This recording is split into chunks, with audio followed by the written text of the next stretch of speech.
18.1 परिचय। स्वतंत्रता के बाद जनजातियों और जातियों के बीच अंतर करने का अधिक प्रयास किया गया है। हालांकि विद्वान अभी भी उन्हें अलग करने के स्पष्ट तरीके पर सहमत नहीं हैं। आम तौर पर जनजातियों और जातियों को दो अलग अलग प्रकार की सामाजिक संरचनाओं के रूप में देखा जाता है। जातियों को वंशानुगत नौकरियों, सामाजिक पदानुक्रम और शुद्धता और प्रदूषण की अवधारणाओं द्वारा विनियमित प्रणालियों के रूप में देखा जाता है। इसके विपरीत जनजातियों को इन विशेषताओं से रहित और विभिन्न सिद्धांतों द्वारा शासित माना जाता है। ऐसा कहा जाता है कि जनजातीय समाज रिश्तेदारी के बंधनों से शासित होते हैं, जिनमें व्यक्तियों को एक दूसरे के बराबर माना जाता है। वंश और गोत्र स्वामित्व, उत्पादन और उपभोग की मुख्य इकाइयां हैं। दूसरी ओर जाति समाज असमानता, निर्भरता और अधीनता द्वारा चिह्नित है। जनजातियां धर्म के व्यावहारिक और आध्यात्मिक पहलुओं के बीच जातियों की तरह स्पष्ट रूप से अंतर नहीं करती हैं। जाति समूह प्रत्येक पहलू के लिए अलग अलग प्रथाओं का पालन करते हैं, जबकि जनजातियां दोनों के लिए समान प्रथाओं का उपयोग करती हैं। इसके अतिरिक्त माना जाता है कि जनजातियां बिना किसी दुविधा के भोजन, पेय, सेक्स, नृत्य और गीत जैसे संवेदी सुखों का आनंद लेती हैं, जबकि जाति के लोगों में इन सुखों के बारे में मिश्रित भावनाएं होती हैं। ग्रामीण जीवन में जातियां अद्वितीय रीति रिवाजों का पालन करती हैं और सांस्कृतिक रूप से विविध होती हैं, जबकि जनजातियां उम्मीद करती हैं कि उनका समाज सजातीय हो। जनजातियों को परिभाषित करने के विभिन्न प्रयासों ने उनके बारे में कुछ सामान्य विचारों को जन्म दिया है, जैसे शोषक वर्गों और संगठित राज्य संरचनाओं की अनुपस्थिति, रिश्तेदारी बंधन का महत्व, एक सर्वव्यापी धर्म, सामान्य लक्ष्यों के लिए सहयोग, एक उथला इतिहास, विशिष्ट वर्जनाएं, निम्न प्रौद्योगिकी और नाम, क्षेत्र, वंश और भाषा जैसे सामान्य पहचान चिन्ह। हालांकि ये मानदंड भारत में जनजातियों के रूप में पहचाने जाने वाले सभी समूहों पर समान रूप से लागू नहीं होते हैं। कुछ समूह इन विशेषताओं को पूरी तरह से फिट करते हैं, जबकि अन्य मुश्किल से ही ऐसा करते हैं। अधिकांश समूह बीच में कहीं आते हैं, इन विशेषताओं को अलग अलग डिग्री तक दिखाते हैं। परिणामस्वरूप जनजातियों के बारे में धारणाएं अक्सर भ्रामक होती हैं। इन मतभेदों के बावजूद इन सभी समूहों को जनजातियों के रूप में पहचाना जाता है, क्योंकि वे हिंदू सभ्यता से कुछ हद तक बाहर मौजूद हैं। चूंकि जनजातियों की पहचान राजनीतिक और प्रशासनिक उद्देश्यों से जुड़ी है, इसलिए बहुत कम आलोचनात्मक परीक्षण किया गया है और सामाजिक वैज्ञानिकों ने अक्सर इन परिभाषाओं को बिना किसी आलोचना के स्वीकार कर लिया है। 18.2 जातियों में परिवर्तन। औपनिवेशिक काल के दौरान ब्रिटिश प्रशासकों और विद्वानों ने जनजातियों को जातियों से अलग करने की कोशिश की, जनजातियों को समाज के बाकी हिस्सों से अलग थलग देखा। इसके विपरीत उत्तरौपनिवेशिक नृवंश विज्ञान जनजातियों और बड़े समाज के बीच घनिष्ठ संपर्क पर जोर देता है। विभिन्न विद्वानों ने इस अंतःक्रिया की अलग अलग संकल्पना की है। सिन्हा 1958 जनजातियों को बड़ी परंपरा से जुड़ी एक छोटी परंपरा के रूप में देखते हैं। बेतेले 1986 जनजातियों को राज्य और सभ्यता के बाहर मौजूद मानते हैं, लेकिन फिर भी इसके साथ बातचीत करते हैं। इसलिए जनजातियों को स्थिर के बजाय लगातार बदलते हुए देखा जाता है। एक सामान्य विचार यह है कि जनजातियां उस समाज में विलीन होकर सभ्यता का हिस्सा बनने की ओर बढ़ रही हैं, जो इसका प्रतिनिधित्व करता है। इतिहासकारों और मानव विज्ञानियों ने अतीत में इसका अवलोकन किया है। कोसंबी 1975 और एन.के. बोस 1941 ने कहा कि आदिवासी तत्वों को हिंदू समाज में समाहित कर लिया गया है।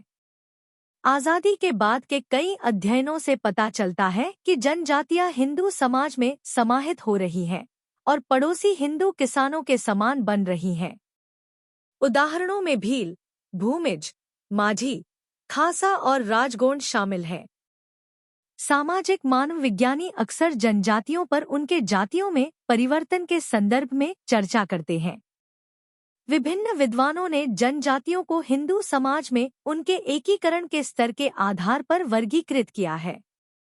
उदाहरण के लिए रॉय बर्मन 1972 ने जनजातियों को हिंदू समाज में शामिल, सकारात्मक रूप से उन्मुख, नकारात्मक रूप से उन्मुख या उदासीन के रूप में वर्गीकृत किया। विद्यार्थी 1977 ने जनजातियों को उनके रहने के वातावरण और संस्कृति संक्रमण के स्तर के आधार पर वर्गीकृत किया। एल्विन 1944 ने 4 श्रेणियों की पहचान की, पृथक जनजातियों से लेकर पूरी तरह से हिंदू समाज में एकीकृत जनजातियों तक। एल्विन ने यहाँ तक सुझाव दिया कि जनजातियों को मध्यवर्ती चरणों की कठिनाइयों का अनुभव किए बिना अलगाव से सीधे पूर्ण एकीकरण की ओर बढ़ना चाहिए। बोस और फुच सहित दुबे और अन्य लोगों ने भी जनजातियों के हिंदू समाज में एकीकरण की अलग-अलग डिग्री को मान्यता दी। हालांकि कुछ विद्वान यह मानने से सावधान रहते हैं कि सभी जनजातियां अनिवार्य रूप से जातियों में बदल जाती हैं। रॉय बर्मन 1983, 1994 इस धारणा की आलोचना करते हैं, जनजातियों के जाति बनने के संरक्षण और तर्क पर सवाल उठाते हैं। वह हिंदूकृत जनजातियों के लिए समर्थन की कमी और जाति एकीकरण के खिलाफ आंदोलनों की वास्तविकता पर प्रकाश डालते हैं। पैथी 1992 भी आदिवासियों के जाति में परिवर्तन के ऐतिहासिक और प्रासंगिक साक्ष्यों पर सवाल उठाते हैं, लेकिन स्वीकार करते हैं कि आदिवासी तत्व ऐतिहासिक रूप से व्यापक समाज में विलीन हो गए हैं, जैसा कि कोसंबी ने देखा है। 18.01 क्रिया और चिंतन। क्या आदिवासियों के जाति में परिवर्तन की कोई प्रक्रिया है? अपने कथन का उत्तर दीजिए। परिचय। भारत में जनजातीय समुदायों का जाति समूहों में परिवर्तन विभिन्न सामाजिक, राजनीतिक, आर्थिक और सांस्कृतिक कारकों से प्रभावित एक जटिल प्रक्रिया है। इस परिवर्तन का ऐतिहासिक रूप से पता लगाया जा सकता है, यह जांचकर कि कैसे आदिवासी समूह व्यापक हिंदू जाति व्यवस्था में एकीकृत हो गए हैं, जो अक्सर प्रवासन, आर्थिक परिवर्तन और राज्य नीतियों जैसे कारकों से प्रभावित होते हैं। यह निबंध इस परिवर्तन के विभिन्न आयामों की पड़ताल करता है, इसके तंत्र, निहितार्थ और अवधारणा के आसपास की बहस पर चर्चा करता है। ऐतिहासिक संदर्भ। भारत में जाति की अवधारणा प्राचीन है, जो वर्ण व्यवस्था में निहित है, जो समाज को 4 मुख्य समूहों में वर्गीकृत करती है: ब्राह्मण, क्षत्रिय, वैश्य और शूद्र। इस व्यवस्था के बाहर आदिवासी और दलित पूर्व में अछूत थे। जनजातीय समूह परंपरागत रूप से अलग-अलग क्षेत्रों में रहते थे, अलग-अलग रीति रिवाजों और शासन संरचनाओं का अभ्यास करते थे। हालांकि समय के साथ इनमें से कुछ जनजातियां ऐतिहासिक घटनाओं और सामाजिक राजनीतिक गतिशीलता से प्रभावित होकर जाति समूहों में परिवर्तित हो गई हैं। परिवर्तन के तंत्र। आर्थिक एकीकरण। जनजातीय समूहों के जातियों में परिवर्तन में आर्थिक कारक महत्वपूर्ण भूमिका निभाते हैं। जैसे जैसे आदिवासी क्षेत्र मुख्यधारा की अर्थव्यवस्था में अधिक एकीकृत होते गए, आर्थिक अस्तित्व की आवश्यकता ने कई आदिवासी समुदायों को कृषि पद्धतियों को अपनाने, स्थायी रूप से बसने और पड़ोसी जाति समुदायों के साथ अधिक बातचीत करने के लिए प्रेरित किया।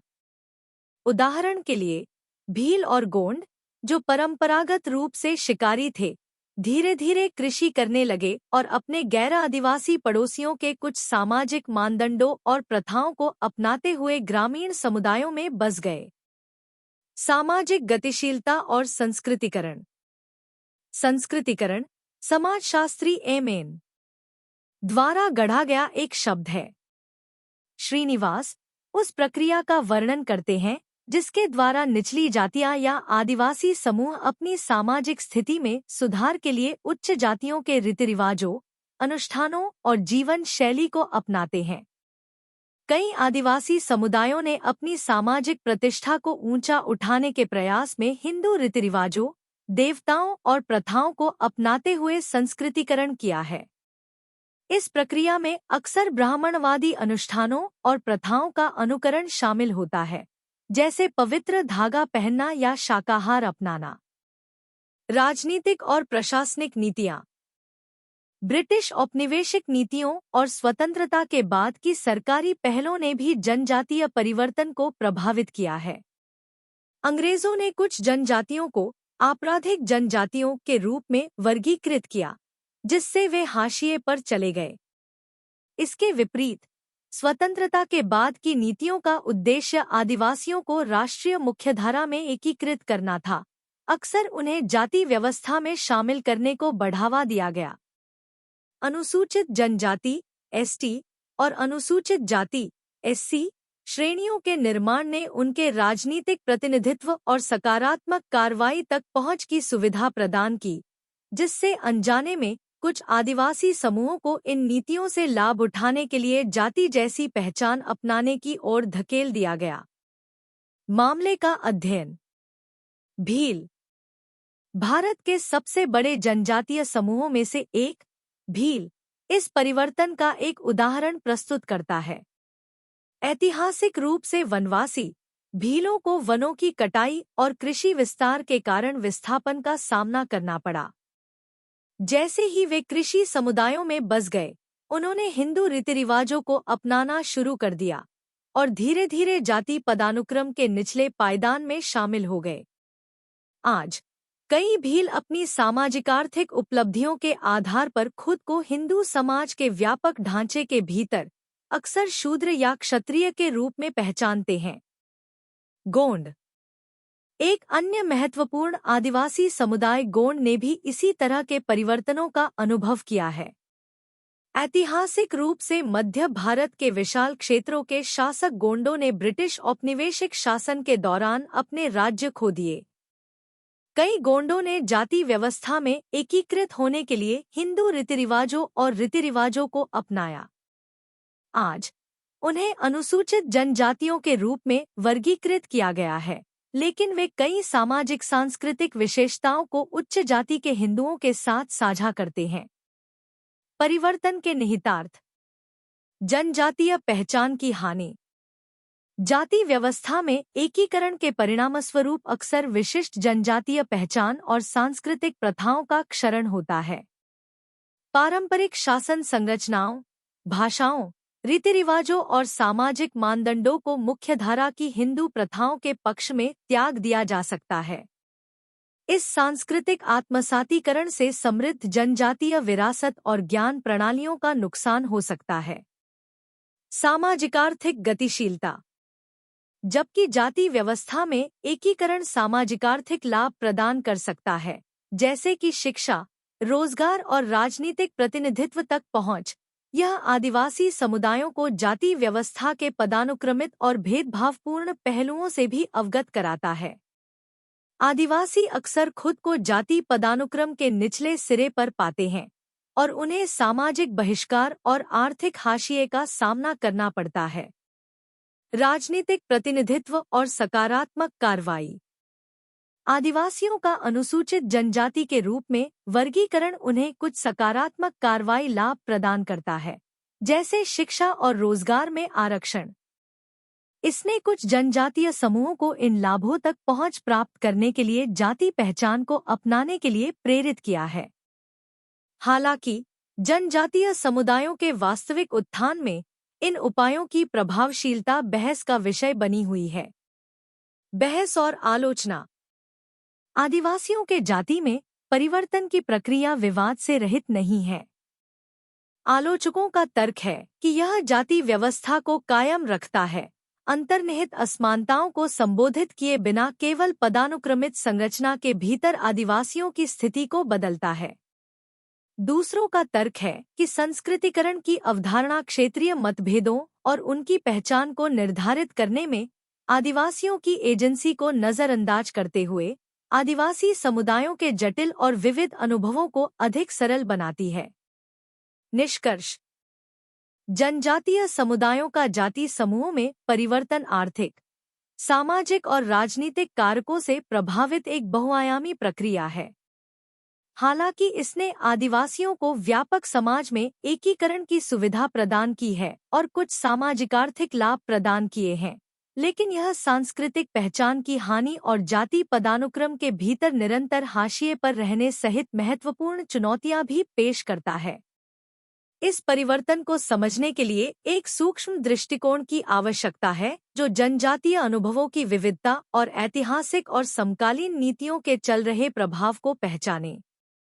इस मुद्दे पर होने वाली बहसें उन नीतियों की आवश्यकता पर प्रकाश डालती हैं, जो वास्तविक सामाजिक आर्थिक उत्थान को बढ़ावा देते हुए आदिवासी पहचान का सम्मान करती हैं।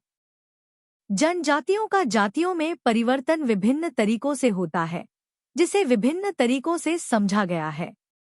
कोसंबी 1975 का मानना है कि जनजातियों का हिंदू समाज में एकीकरण मुख्य रूप से इसकी तकनीक को अपनाने के माध्यम से होता है। बोस 1941 उत्पादन संगठन के माध्यम से अवशोषण की हिंदू पद्धति पर चर्चा करते हैं, जहां जनजातियां शामिल होती हैं क्योंकि उन्हें गैर प्रतिस्पर्धी प्रणाली में सुरक्षा मिलती है। एक अन्य विधि संस्कृतिकरण है, जो जनजातियों को हिंदू समाज में समाहित करने का एक तरीका है। सिन्हा 1962-1987 राज्य गठन को एक अन्य महत्वपूर्ण विधि के रूप में पहचानते हैं। वह बताते हैं कि गांवों के भीतर संस्कृतिकरण, हिंदूकरण और सामाजिक स्तरीकरण को राज्य गठन के संदर्भ में सबसे अच्छी तरह से समझा जाता है, जो जनजातीय व्यवस्था को क्षेत्रीय जाति व्यवस्था में बदलने के लिए सामाजिक राजनीतिक ढांचा प्रदान करता है। 18.3 संस्कृतिकरण। जैसा कि पहले उल्लेख किया गया है, गैर जनजातियों के संपर्क में आने वाली जनजातियां बदल रही हैं, आमतौर पर जटिल सामाजिक प्रक्रियाओं के माध्यम से हिंदू समाज में समाहित हो रही हैं। विद्वानों ने संस्कृतिकरण और हिंदूकरण जैसे शब्दों का उपयोग करके इन प्रक्रियाओं का विभिन्न तरीकों से वर्णन किया है। कभी-कभी वास्तविकता में ओवरलैप होने वाली विभिन्न सामाजिक प्रक्रियाओं का वर्णन करने के लिए संस्कृतिकरण के बजाय क्षत्रियकरण और राजपूतीकरण जैसे शब्दों का उपयोग किया जाता है। इसके बावजूद सामाजिक वैज्ञानिक अक्सर इन शब्दों का परस्पर उपयोग करते हैं। भ्रम से बचने के लिए संस्कृतिकरण, आत्मसातीकरण और अवशोषण जैसे सामान्य शब्दों का अक्सर उपयोग किया जाता है। हालांकि जनजातियों को जातियों में बदलने की मुख्य प्रक्रियाओं को हिंदूकरण और संस्कृतिकरण के रूप में समझा जाता है। सवाल यह है कि क्या हिंदूकरण और संस्कृतिकरण जैसी ये प्रक्रियाएं आदिवासी समाज के विघटन और हिंदू समाज में समाहित होने का कारण बनती हैं?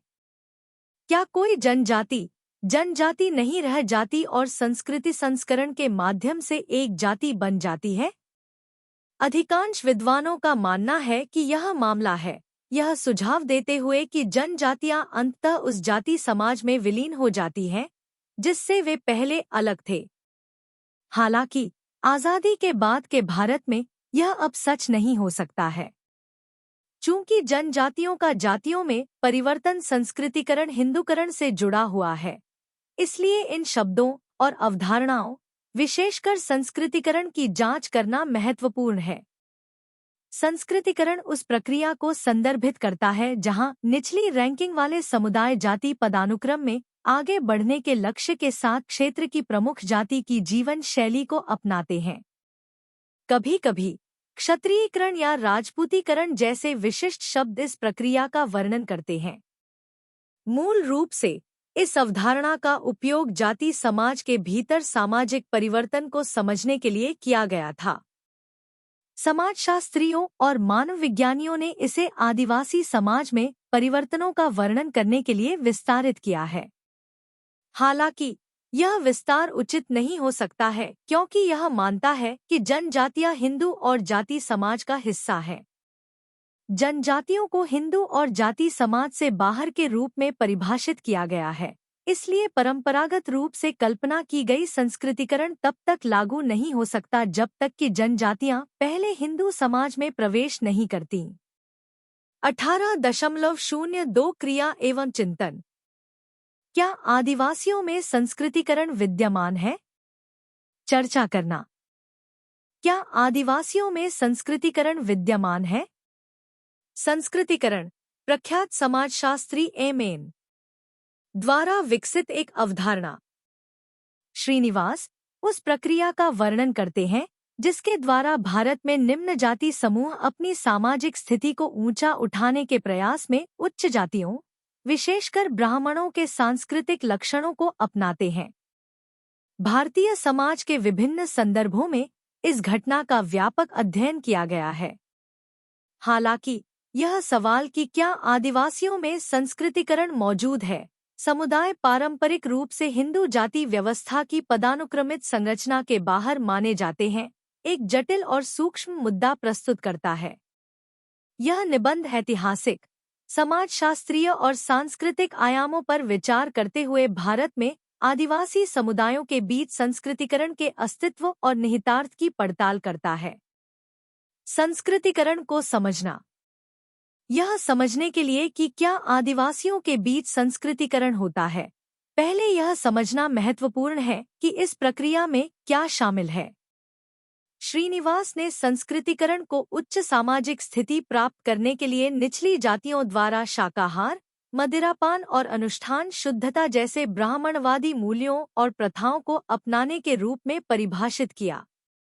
इस प्रक्रिया में आम तौर पर उच्च जातियों की जीवन शैली, धार्मिक प्रथाओं और रीति रिवाजों का अनुकरण शामिल होता है।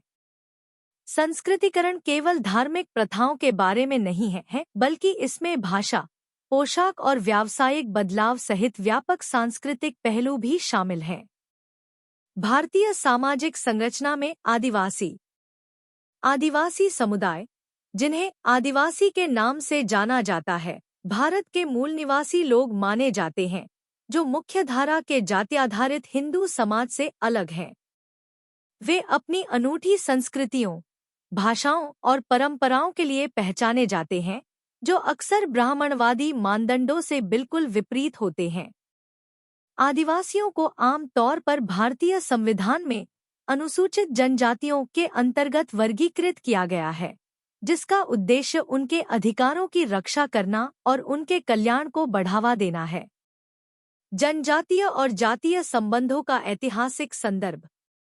ऐतिहासिक रूप से आदिवासी अपेक्षाकृत अलग-थलग क्षेत्रों में रहते हैं, अक्सर जंगलों और पहाड़ी इलाकों में, जो उन्हें मुख्यधारा के हिंदू समाज के प्रत्यक्ष प्रभाव से दूर रखता है।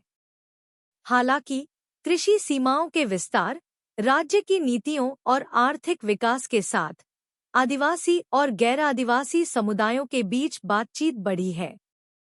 इन अंतःक्रियाओं के कारण कभी-कभी सांस्कृतिक आदान प्रदान और आत्मसात्करण होता है। आदिवासियों में संस्कृतिकरण के प्रमाण। यह सुझाव देने के लिए सबूत है कि कुछ जनजातीय समूहों के बीच संस्कृतिकरण मौजूद है। इस प्रक्रिया को कई तरीकों से देखा जा सकता है। हिंदू देवी देवताओं और रीति रिवाजों को अपनाना। कुछ आदिवासी समुदायों ने हिंदू देवी देवताओं को अपना लिया है और उन्हें अपनी धार्मिक प्रथाओं में शामिल कर लिया है। उदाहरण के लिए, मध्य भारत के सबसे बड़े जनजातीय समूहों में से एक, गोंड, पारंपरिक जनजातीय देवताओं और शिव और दुर्गा जैसे हिंदू देवताओं दोनों की पूजा करते हैं।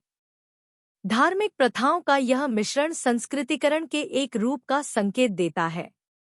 उच्च जाति प्रथाओं का अनुकरण। कुछ मामलों में आदिवासियों ने आमतौर पर उच्च जातियों से जुड़ी प्रथाओं को अपनाया है।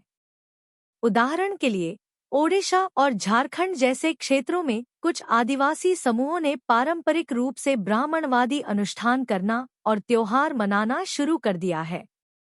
इसमें दिवाली और होली जैसे त्योहारों का जश्न शामिल है, जो मूल रूप से उनके सांस्कृतिक प्रदर्शन का हिस्सा नहीं थे।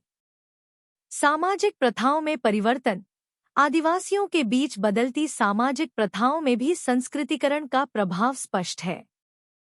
शाकाहार और मद्यपान जैसी प्रथाएं, जो उच्च जाति के व्यवहार के प्रतीक हैं, कुछ जनजातीय समूहों द्वारा अपनाई गई है। यह बदलाव अक्सर गैर आदिवासी आबादी की नज़र में सम्मान और बेहतर सामाजिक प्रतिष्ठा हासिल करने की इच्छा से प्रेरित होता है। अंतर्विवाह और सामाजिक गतिशीलता। आदिवासियों और निचली हिंदू जातियों के सदस्यों के बीच अंतर्विवाह से भी संस्कृतिकरण हो सकता है। जब आदिवासी हिंदू परिवारों में विवाह करते हैं, विशेषकर उच्च जातियों से, तो वे अक्सर हिंदू परिवारों के सांस्कृतिक और सामाजिक मानदंडों को अपनाते हैं, जिससे संस्कृतिकरण की प्रक्रिया आसान हो जाती है। आदिवासियों में संस्कृतिकरण को प्रेरित करने वाले कारक। आदिवासियों के बीच संस्कृतिकरण की घटना में कई कारक योगदान करते हैं। आर्थिक आकांक्षाएं। आदिवासी अक्सर अपनी आर्थिक संभावनाओं को बेहतर बनाने के लिए संस्कृतिकरण में संलग्न होते हैं।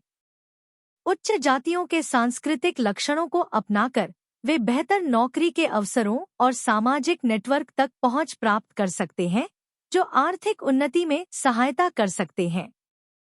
राजनीतिक प्रोत्साहन। राजनीतिक गतिशीलता भी महत्वपूर्ण भूमिका निभा सकती है।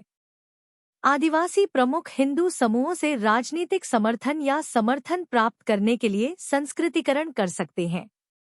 उच्च जातियों की सांस्कृतिक प्रथाओं के साथ जुड़ने से उनके राजनीतिक कार्यालयों में चुने जाने या सरकारी समर्थन प्राप्त करने की संभावना भी बढ़ सकती है। सामाजिक प्रतिष्ठा। सामाजिक प्रतिष्ठा और सम्मान की तलाश एक अन्य प्रेरक कारक है। आदिवासी अन्य हाशिए पर पड़े समूहों की तरह अपनी सामाजिक स्थिति को ऊपर उठाने और व्यापक समाज में मान्यता प्राप्त करने के लिए उच्च जाति प्रथाओं को अपना सकते हैं। धार्मिक प्रभाव। आदिवासी क्षेत्रों में हिंदू धार्मिक आंदोलनों और संगठनों के प्रसार ने भी संस्कृतिकरण को सुविधाजनक बनाया है। हिंदू सुधारवादी समूहों द्वारा मिशनरी गतिविधियों के कारण आदिवासी धार्मिक प्रथाओं को मुख्यधारा के हिंदू अनुष्ठानों के साथ एकीकृत किया गया है। आदिवासियों के बीच संस्कृतिकरण की आलोचनाएं और चुनौतियां। जबकि संस्कृतिकरण कुछ लाभ प्रदान कर सकता है, यह आलोचना का भी विषय है और कई चुनौतियां प्रस्तुत करता है। जनजातीय पहचान का ह्रास। प्राथमिक आलोचनाओं में से एक यह है कि संस्कृतिकरण से जनजातीय पहचान और संस्कृति का क्षरण होता है। जैसे जैसे आदिवासी उच्च जातियों की प्रथाओं को अपनाते हैं, उनकी अनूठी परंपराएं, भाषाएं और रीति रिवाज लुप्त हो सकते हैं, जिससे सांस्कृतिक एकरूपता हो सकती है। सामाजिक और सांस्कृतिक तनाव। संस्कृतिकरण की प्रक्रिया जनजातीय समुदायों के भीतर तनाव पैदा कर सकती है। जो लोग संस्कृति अपनाते हैं, उन्हें अपनी जड़ों को त्यागते हुए समुदाय के भीतर विभाजन और संघर्ष का कारण बनते हुए देखा जा सकता है। गैर संस्कृतिकृत आदिवासियों का हाशिए पर जाना। जो आदिवासी संस्कृति नहीं जानते या नहीं सीख सकते, उन्हें और अधिक हाशिए पर जाने का सामना करना पड़ सकता है। कुछ लोगों द्वारा उच्च जाति प्रथाओं को अपनाने से जनजातीय समुदाय के भीतर एक नया पदानुक्रम पैदा हो सकता है, जिससे आंतरिक भेदभाव हो सकता है। प्रतिरोध और पुनरुत्थानवाद। आदिवासियों के बीच संस्कृतिकरण का भी विरोध है, जो अपनी विशिष्ट सांस्कृतिक पहचान को संरक्षित करना चाहते हैं। इसने आदिवासी परंपराओं और प्रथाओं को पुनर्जीवित करने और संरक्षित करने के उद्देश्य से आंदोलनों को जन्म दिया है। आदिवासियों के बीच संस्कृतिकरण का केस अध्ययन। एक स्पष्ट तस्वीर प्रदान करने के लिए आइए विशिष्ट केस अध्ययनों की जांच करें। राजस्थान के भील। भारत के सबसे बड़े जनजातीय समूहों में से एक, भील ने महत्वपूर्ण संस्कृतिकरण का अनुभव किया है।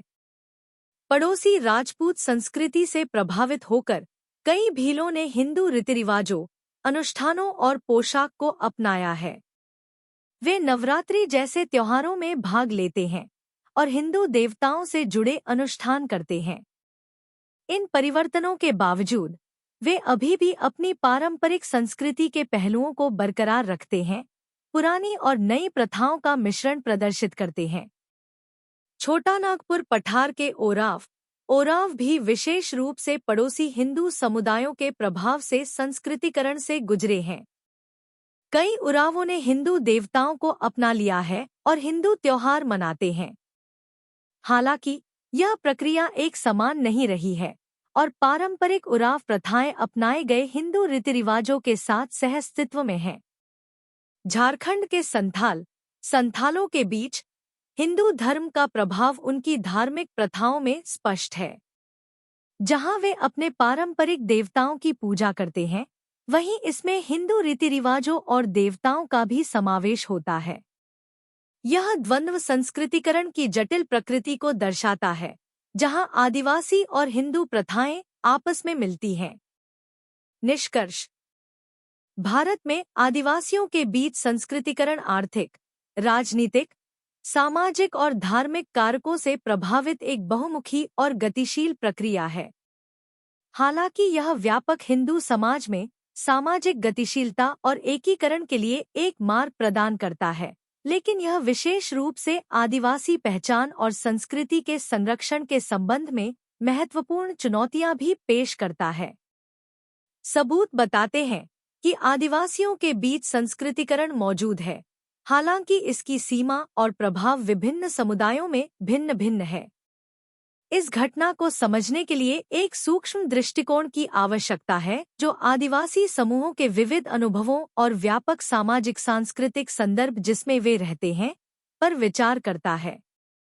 क्या हिंदूकरण संस्कृतिकरण के समान है? क्या हिंदूकरण और संस्कृतिकरण एक ही चीज है? वे संबंधित हैं, लेकिन जनजातियों के लिए संस्कृतिकरण की तुलना में हिंदूकरण अधिक सटीक शब्द हो सकता है। ऐसा इसलिए है क्योंकि सामाजिक पदानुक्रम में ऊपर जाना जनजातियों के लिए मुख्य चिंता का विषय नहीं है। हिंदू आस्था और प्रथाएं जाति व्यवस्था से जुड़ी हुई हैं, इसलिए हिंदूकरण में जाति की स्थिति को अपनाना शामिल है। हालांकि जनजातियों को आम तौर पर निम्न जाति का दर्जा दिया जाता है, जिससे सामाजिक गतिशीलता नहीं होती है। इसके बजाय यह स्थिति अक्सर बाहरी लोगों द्वारा थोपी जाती है और जनजातियां आम तौर पर पदानुक्रमित हिंदू समाज से बाहर रहती हैं। यदि उच्च स्थिति का कोई दावा मौजूद है, तो वे जनजातियों के पड़ोसी हिंदू और भाषाई समुदायों की बड़ी सामाजिक संरचना में एकीकृत होने के बाद सामने आते हैं। जनजातियों के लिए संस्कृतिकरण की समस्याएं। संस्कृतिकरण की अवधारणा जनजातियों के लिए समस्याएं खड़ी करती है। यह स्पष्ट नहीं है कि जनजातियां किस जाति समूह का अनुकरण करती हैं। केवल शाही या मुख्य वंशावली के लोग जो राजपूतों का अनुकरण करते हैं और उनके साथ वैवाहिक संबंध बनाते हैं।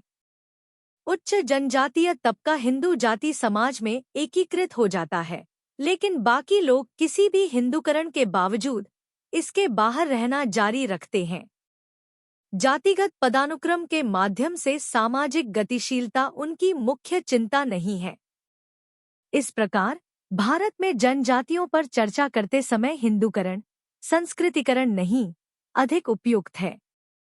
यदि जनजातियां कुछ जातियों को श्रेष्ठ मानती हैं, तो यह अक्सर भूस्वामी या सामुदायिक नेता के रूप में उनकी भूमिकाओं के कारण होता है, न कि उनकी जाति की स्थिति के कारण। जनजातियां हिंदूकरण क्यों करती हैं? यदि जनजातियों को उच्च दर्जा प्राप्त नहीं है, तो वे हिंदूकरण क्यों करते हैं? हालांकि वे अतीत में बड़े समाज में एकीकृत होना चाहते थे, लेकिन आज संस्कृतिकरण का अर्थ जातिगत स्थिति के माध्यम से उस समाज का हिस्सा बनने के बजाय प्रमुख समुदाय के विचारों और प्रथाओं को अपनाना है। हिंदूकरण और जाति की स्थिति। हिंदूकरण के कारण जनजातियों को अक्सर जाति के रूप में वर्णित किया जाता है, लेकिन क्या उन्हें केवल इसलिए जाति कहा जा सकता है क्योंकि उन्होंने हिंदू प्रथाओं को अपना लिया है? एक जनजाति हिंदू बन सकती है और फिर भी जाति व्यवस्था से बाहर रह सकती है, जो जाति के बजाय जनजातीय सामाजिक सिद्धांतों द्वारा शासित होती है। अध्ययन अक्सर इस भेद को नजरअंदाज कर देते हैं और गलती से जनजातियों को जाति व्यवस्था का हिस्सा मान लेते हैं। यदि हिंदू समाज और जाति संगठन अविभाज्य है, तो केवल हिंदूकरण ही किसी जनजाति को जाति में नहीं बदल सकता। समाजशास्त्रियों को इस बात की जांच करनी चाहिए कि क्या जनजातियां जाति संरचना का हिस्सा बनती हैं, उनका जाति नाम क्या है और पदानुक्रम में उनकी स्थिति क्या है। उन स्थानों पर जहां जनजातियां और जातियां सहअस्तित्व में हैं, जाति के सदस्यों के साथ जनजातीय बातचीत अक्सर जाति की शुद्धता और प्रदूषण के बजाय आर्थिक परस्पर निर्भरता पर आधारित होती है। जनजातीय जीवन अभी भी रिश्तेदारी के बंधनों में जकड़ा हुआ है और इसमें पदानुक्रमित व्यवस्था का अभाव है। हिंदू प्रथाओं को अपनाने के बाद भी जनजातियां जाति व्यवस्था पर सामाजिक, सांस्कृतिक या अनुष्ठानिक निर्भरता में प्रवेश नहीं करती हैं। इस प्रकार जाति संरचना के परिप्रेक्ष्य से जनजातियों का अध्ययन करना संदिग्ध है। फिर भी मानव विज्ञानी अक्सर ऐसा करते हैं, जाति को खोजने की कोशिश करते हैं जहां इसका अस्तित्व नहीं है। हिंदूकरण का विरोधाभास। सभी जनजातियां समान रूप से हिंदूकरण या संस्कृतिकरण से नहीं गुजरती हैं। अक्सर किसी जनजाति का केवल एक वर्ग ही ईसाई धर्म, हिंदू धर्म या इस्लाम से जीवन के नए पैटर्न को अपनाता है। क्या कोई समूह एक ही समय में जाति और जनजाति दोनों हो सकता है? उन गांवों में जहां जनजातियां अल्पसंख्यक हैं और हिंदू समाज में समाहित हैं, स्थिति उन गांवों से भिन्न हो सकती है जहां वे अल्पसंख्यक नहीं हैं और अपनी पुरानी समानताएं बनाए रखते हैं। जब जनजातियां समग्र रूप से हिंदू बन जाती हैं, तो वे खुद को जाति के आधार पर ढाल लेती हैं और असम और पश्चिम बंगाल के कोच राजवंशियों की तरह खुद को जाति के रूप में पहचान सकती हैं। हालांकि यह आमतौर पर एक पदानुक्रमित जाति संरचना की ओर नहीं ले जाता है। इसके बजाय समूह पड़ोसी समुदाय की जाति व्यवस्था में पर्याप्त एकीकरण के बिना समान सामाजिक स्तर से संबंधित होता है। जनजातियों का जातियों में परिवर्तन। जनजातियों के जातियों में परिवर्तन पर चर्चा करते समय हमें इस बात पर विचार करना चाहिए कि जनजातियां जाति समाज को कैसे देखती हैं और उससे कैसे संबंधित है। क्या वे हिंदू मान्यताओं और प्रथाओं को अपनाने के बाद खुद को जनजाति या जाति के रूप में देखते हैं? मानव विज्ञानी हिंदूकरण या संस्कृतिकरण की प्रक्रिया को धार्मिक सांस्कृतिक आंदोलन के रूप में वर्णित करते हैं, जिसे अक्सर जनजातियों के बीच भगत आंदोलन के रूप में जाना जाता है। इन प्रक्रियाओं के बावजूद जनजातियां अलग अलग जाति और जनजातीय वर्ग नहीं बनाती है। इसके बजाय वे खुद को धार्मिक मूल्यों के आधार पर वर्गीकृत करते हैं, जैसे ईसाई, भगत या सरना। जनजातियां हिंदू होने पर भी हिंदुओं के बजाय भगत के रूप में पहचानी जाती है। बाहरी लोग और मानव विज्ञानी अक्सर उन्हें हिंदू या जाति के रूप में लेबल करते हैं, लेकिन जनजातियां अपनी विशिष्ट पहचान बनाए रखती हैं, खासकर स्वायत्तता, भूमि, जंगल और रोजगार के आंदोलनों में। जनजातियों को हिंदू जाति समाज में एकीकृत करने के लिए हिंदूकरण की प्रक्रिया आवश्यक है, लेकिन पर्याप्त नहीं है। भाषा और एकीकरण। जाति समाज में एकीकरण के लिए क्षेत्रीय भाषाई समुदाय में संस्कृति संस्करण की आवश्यकता होती है।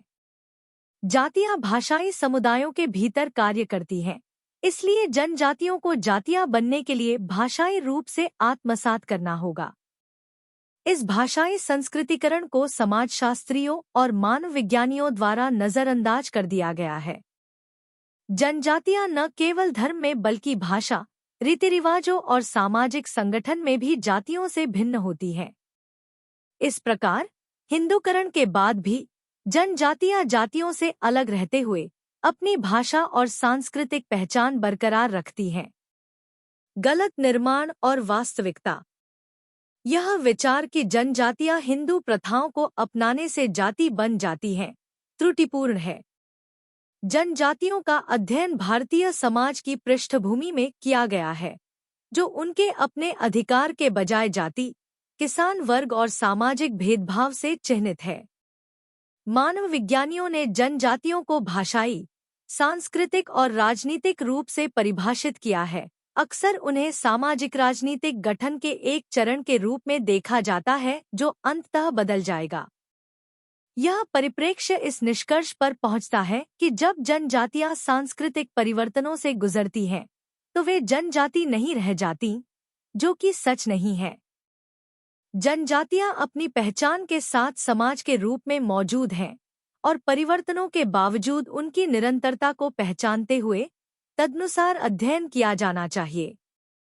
निष्कर्ष: जनजातियों का अध्ययन जाति और सभ्यता की अवधारणाओं से प्रभावित हुआ है, जिससे उनके परिवर्तन के बारे में गलतफहमियां पैदा हुई हैं। जनजातियों को अपनी पहचान वाले विशिष्ट समाज के रूप में समझा जाना चाहिए, न कि केवल जाति बनने की ओर बढ़ रहे समूहों के रूप में। समाजशास्त्रियों और मानव विज्ञानियों को उनके वास्तविक स्वरूप और परिवर्तन को समझने के लिए भाषा और सामाजिक संगठन जैसे पहलुओं पर विचार करते हुए उन तरीकों की जांच करने की आवश्यकता है जिनमें हिंदूकृत जनजातियां अपने मूल समूह और जाति समाज दोनों से संबंधित है। 18.03 क्रिया एवं चिंतन। क्या आपको लगता है कि भारत में जनजातियों का अध्ययन उनके अपने अधिकारों के आधार पर नहीं, बल्कि सामान्य भारतीय समाज के संबंध में किया गया है? अपने कथन का औचित्य सिद्ध करें। कार्रवाई और प्रतिबिंब। भारत में जनजातियों का अध्ययन। भारत में जनजातियों का अध्ययन अक्सर एक विवादास्पद और बहुआयामी विषय रहा है। परंपरागत रूप से जनजातियों का अध्ययन उनके अपने अधिकारों के आधार पर नहीं, बल्कि व्यापक भारतीय समाज के संबंध में किया गया है। इस दृष्टिकोण की जड़ें औपनिवेशिक मानव विज्ञान, सामाजिकार्थिक नीतियों और स्वतंत्रता के बाद के राष्ट्र निर्माण के एजेंडे में हैं। इस कथन को सही ठहराने के लिए ऐतिहासिक संदर्भ, मानवशास्त्रीय अनुसंधान की पद्धतियों, नीतिगत निहितार्थों और आदिवासी अध्ययनों पर विकसित परिप्रेक्ष्य में गहराई से जाना महत्वपूर्ण है। ऐतिहासिक संदर्भ और औपनिवेशिक विरासत। ब्रिटिश औपनिवेशिक काल के दौरान भारतीय जनजातियों का अध्ययन काफी हद तक औपनिवेशिक प्रशासन की विविध आबादी को वर्गीकृत और नियंत्रित करने की आवश्यकता से प्रभावित था। H. रिस्ले और W. जैसे ब्रिटिश मानव विज्ञानी और प्रशासक हंटर ने नस्लीय सिद्धांतों और प्रशासनिक सुविधा के आधार पर जनजातियों को वर्गीकृत किया, अक्सर उन्हें सभ्य, मुख्यधारा के भारतीय समाज के सापेक्ष, आदिम और पिछड़े के रूप में चित्रित किया। इस तुलनात्मक दृष्टिकोण ने आदिवासी और गैर-आदिवासी आबादी के बीच द्वंद्व को मजबूत किया, जनजातियों की अन्यता और व्यापक सामाजिक ढांचे में एकीकृत होने में उनकी कथित असमर्थता पर जोर दिया। औपनिवेशिक प्रशासन की नीतियां भी इसी परिप्रेक्ष्य को प्रतिबिंबित करती थी। जनजातियों को अक्सर अपने अधिकारों और पहचान वाले स्वतंत्र समुदायों के बजाय अध्ययन और प्रबंधन के लिए विषयों के रूप में देखा जाता था। इसके परिणामस्वरूप ऐसी नीतियां बनी जिनका उद्देश्य या तो जनजातियों को उनकी आदिमता को संरक्षित करने के लिए अलग-थलग करना था या उन्हें सभ्य बनाने के लिए मुख्यधारा के समाज में शामिल करना था। ऐसी नीतियों ने जनजातियों के दृष्टिकोण को उनके अपने अधिकार के बजाय सामान्य भारतीय समाज के विरोध में परिभाषित संस्थाओं के रूप में स्थापित किया। स्वतंत्रता के बाद और नीति ढांचा। स्वतंत्रता के बाद भारत सरकार को जनजातियों के प्रति कई औपनिवेशिक दृष्टिकोण विरासत में मिले और जारी रहे। भारत के संविधान ने विभिन्न सकारात्मक कार्रवाई नीतियों के माध्यम से अनुसूचित जनजातियों (एसटी) की सुरक्षा और उत्थान के लिए प्रावधान किया है। हालांकि इन उपायों में अक्सर एक अंतर्निहित धारणा होती है कि जनजातियों को मुख्यधारा के समाज के सामाजिकार्थिक स्तर तक लाने की आवश्यकता है। इस प्रकार यह विचार कायम है कि जनजातियां पिछड़ रही हैं। अनुसूचित क्षेत्रों और जनजातीय क्षेत्रों की स्थापना और भारतीय संविधान की 5वीं और 6ठी अनुसूची के कार्यान्वयन का उद्देश्य जनजातीय समुदायों के अधिकारों की रक्षा करना था। हालांकि ये प्रावधान इस आधार पर भी आधारित थे कि जनजातियों को उनकी कथित सामाजिकार्थिक हीनता के कारण विशेष उपचार की आवश्यकता है। इस अच्छे अर्थ वाले लेकिन पितृसत्तात्मक दृष्टिकोण ने जनजातियों के अध्ययन को उनकी अपनी सामाजिक सांस्कृतिक प्रणालियों के साथ आत्मनिर्भर संस्थाओं के रूप में प्रोत्साहित नहीं किया, बल्कि उन समूहों के रूप में किया जिन्हें बड़े राष्ट्रीय ढांचे के भीतर एकीकरण और विकास की आवश्यकता थी। मानवशास्त्रीय और समाजशास्त्रीय अध्ययन। भारत में जनजातियों के मानवशास्त्रीय और समाजशास्त्रीय अध्ययनों ने ऐतिहासिक रूप से गैर आदिवासी समाजों के साथ उनकी बातचीत पर ध्यान केंद्रित किया है, जो अक्सर संस्कृतिकरण, आत्मसात और एकीकरण की प्रक्रियाओं पर जोर देते हैं। जी.एस. घुरिये और वेरियर एल्विन जैसे प्रमुख मानवविज्ञानियों ने इन प्रवृत्तियों का उदाहरण दिया। घुरे जनजातियों को पिछड़े हिंदुओं के रूप में देखते थे और उन्हें हिंदू समाज में शामिल करने की वकालत करते थे, जबकि एल्विन आदिवासी संस्कृति के संरक्षण की वकालत करने के बावजूद अंततः उन्हें बड़े भारतीय संदर्भ के संबंध में देखते थे।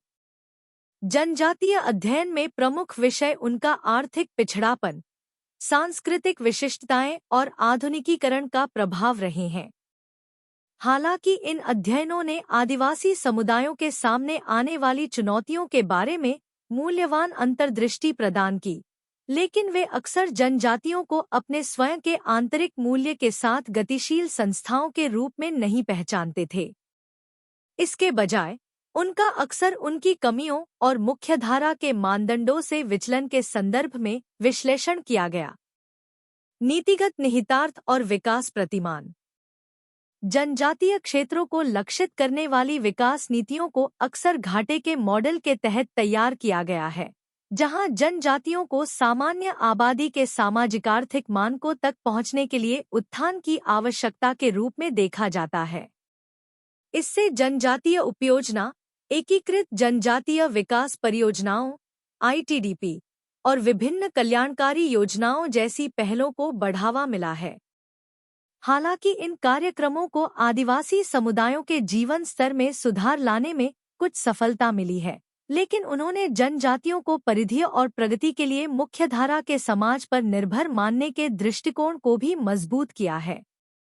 आर्थिक विकास और एकीकरण पर ध्यान केंद्रित करने से अक्सर आदिवासी समुदायों के अद्वितीय सांस्कृतिक, सामाजिक और पारिस्थितिक संदर्भों की अनदेखी की गई है।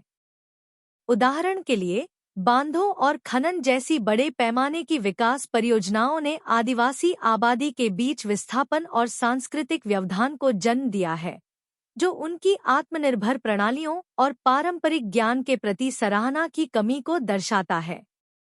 ऐसी परियोजनाओं के खिलाफ आदिवासियों का विरोध प्रदर्शन उनके अधिकारों और पहचान पर जोर देने की इच्छा को दर्शाता है, जो उन्हें केवल सामान्य समाज के संबंध में देखने की अपर्याप्तता को उजागर करता है।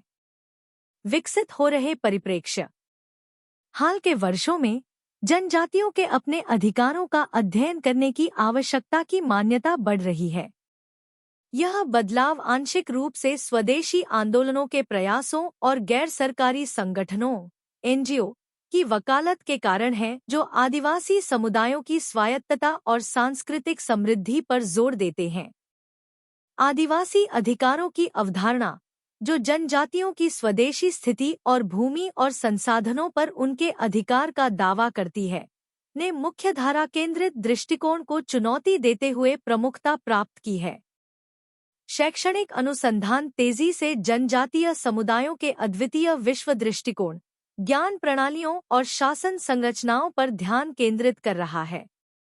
नृवंश विज्ञान अध्ययन जो शोधकर्ताओं को आदिवासी जीवन में डुबोते हैं, वे अपनी सांस्कृतिक पहचान को संरक्षित करते हुए जनजातियों द्वारा आधुनिकता को आगे बढ़ाने के तरीकों में गहरी अंतर्दृष्टि प्रदान कर रहे हैं।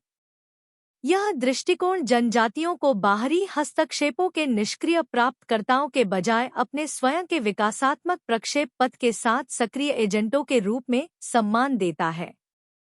1996 में पंचायत, अनुसूचित क्षेत्रों तक विस्तार अधिनियम (PSA) और 2006 में वन अधिकार अधिनियम (FRA) की शुरुआत नीतिगत बदलावों के उदाहरण हैं, जो आदिवासी समुदायों के आत्मनिर्णय को मान्यता देते हैं।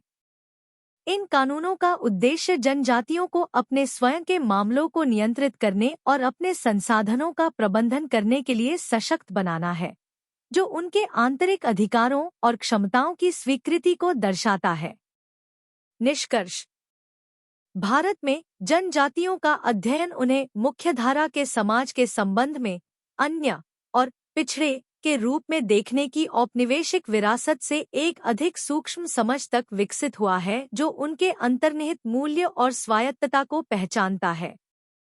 हालांकि मुख्य रूप से सामान्य भारतीय समाज के संबंध में जनजातियों का अध्ययन करने की ऐतिहासिक प्रवृत्ति ने अकादमिक अनुसंधान और नीति ढांचे दोनों पर एक स्थायी प्रभाव छोड़ा है। जनजातीय संस्कृतियों की विविधता और समृद्धि की पूरी तरह से सराहना करने के लिए एक ऐसा दृष्टिकोण अपनाना आवश्यक है जो उनकी अद्वितीय पहचान और दृष्टिकोण का सम्मान करता हो। इसमें घाटे के मॉडल और एकीकरणवादी नीतियों से परे एक ऐसे ढांचे की ओर बढ़ना शामिल है जो जनजातीय ज्ञान प्रणालियों, शासन संरचनाओं और विकास आकांक्षाओं को महत्व देता है। केवल जनजातियों का उनके अधिकारों के आधार पर अध्ययन करके ही हम वास्तव में भारतीय पच्चीकारी में उनके योगदान को समझ सकते हैं और उसका समर्थन कर सकते हैं। भारतीय संदर्भ में जनजातियों को पारंपरिक रूप से सभ्यता से बाहर के रूप में पहचाना और वर्णित किया गया है।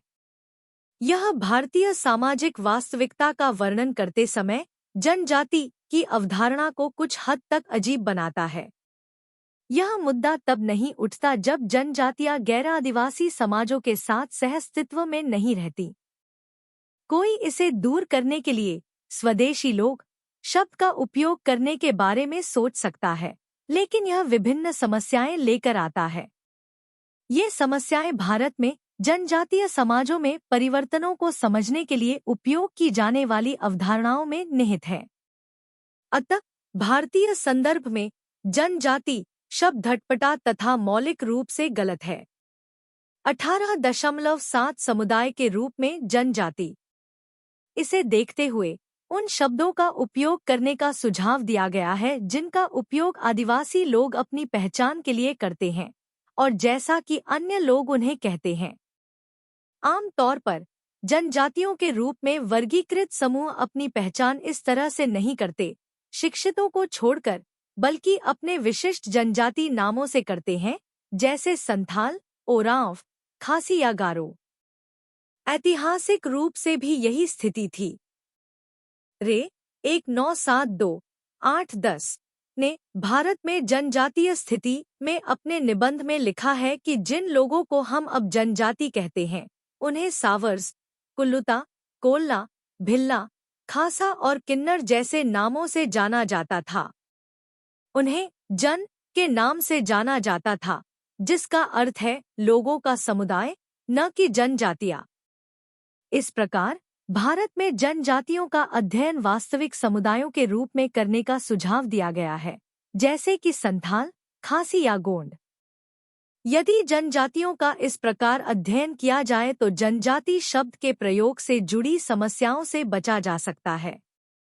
आदिवासी समाज में परिवर्तन, चाहे वह जाति, किसान वर्ग, सामाजिक भेदभाव या धर्म के प्रति हो, समूह की पहचान को प्रभावित किए बिना सार्थक हो जाते हैं।